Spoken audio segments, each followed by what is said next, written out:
नमः संस्कृताय छात्रों।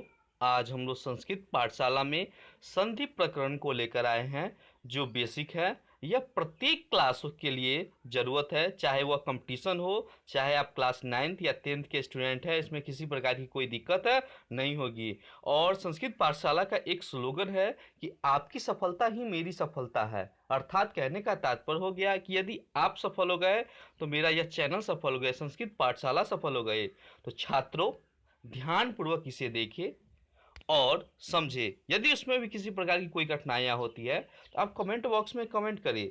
यदि सेशन अच्छा लगता है तो लाइक करें, सब्सक्राइब करें, शेयर करें। विशेष जानकारी के लिए आप मेरे मोबाइल नंबर 9122902030 पर व्हाट्सएप कर सकते हैं। इसमें सर्वप्रथम हम लोग जानेंगे कि संधि किस चिड़िया का नाम है, संधि किसे कहते हैं। तो संधि को समझने के लिए पहले हम कुछ एग्जाम्पल को देख रहे हैं।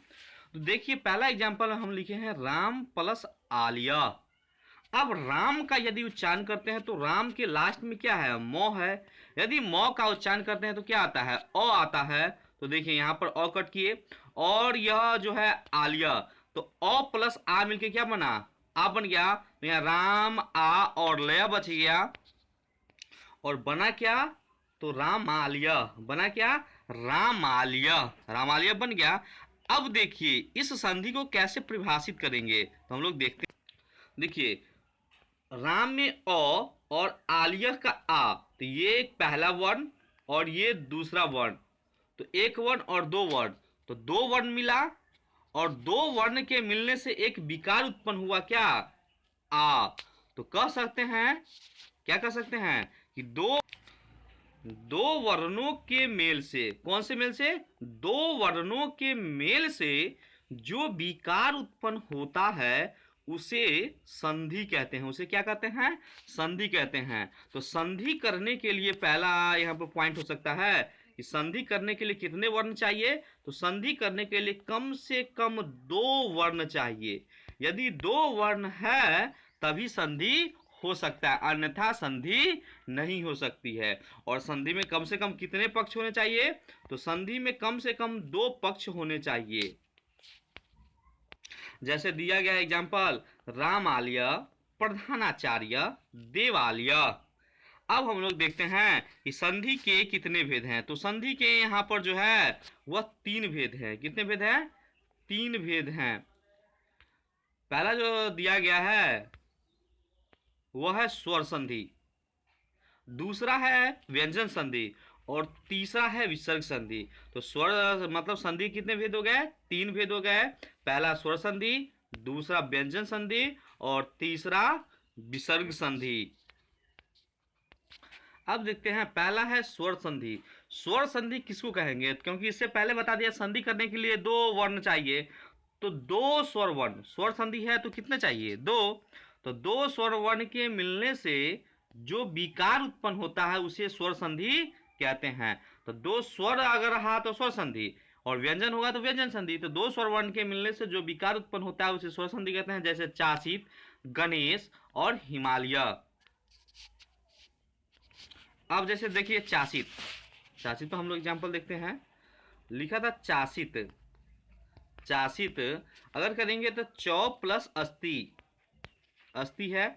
अब इधर चौ का अ और इधर का अ और आ मिलके क्या बन जाएगा, आ मिल जाएगा। इसके बारे में आगे हम लोग जो है वो दीर्घ संधि में चर्चा करेंगे।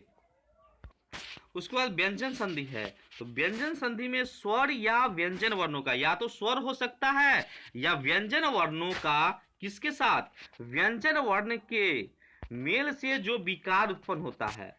तो व्यंजन संधि में स्वर या व्यंजन हो गया, लेकिन स्वर संधि में सिर्फ दो स्वर थे। लेकिन व्यंजन संधि में क्या हो गया, स्वर या व्यंजन वर्णों का व्यंजन वर्ण के मेल से जो विकार उत्पन्न होता है उसे ही क्या कहते हैं, व्यंजन संधि कहते हैं। जैसे लिखा हुआ है वाक प्लस ईसा, तो वाक प्लस ईसा मिलके बन जाता है वागीसा, बन गया। जगत प्लस नाथ से जगन्नाथ, जगत प्लस ईसा से जगदीशा बन जाता है। अब देखिए इसको जगदीशा कैसे बनाते हैं। तो जो होता है अपने ही वर्ग के तृतीय में बदल जाता है, तो जगत प्लस ईसा मिलकर क्या बन गया, जगदीशा बन गया। उसके बाद तीसरा संधि है विसर्ग संधि।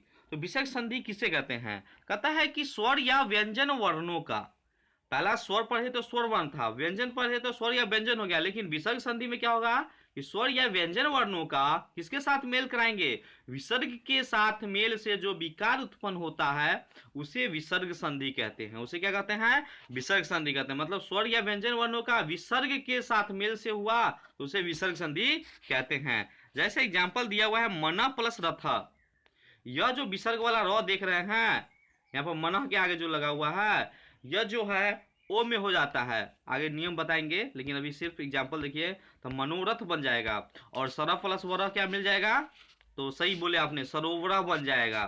तो यहाँ पर सरोवरा बन जाएगा। छात्रों, उम्मीद करता हूं कि मेरे द्वारा समझाया गया आपको समझ में आ गया होगा। यदि उसमें भी किसी प्रकार की कोई कठिनाई आती है तो आप कमेंट बॉक्स में कमेंट करें। यदि सेशन अच्छा लगता है तो लाइक करें, सब्सक्राइब करें और शेयर करें।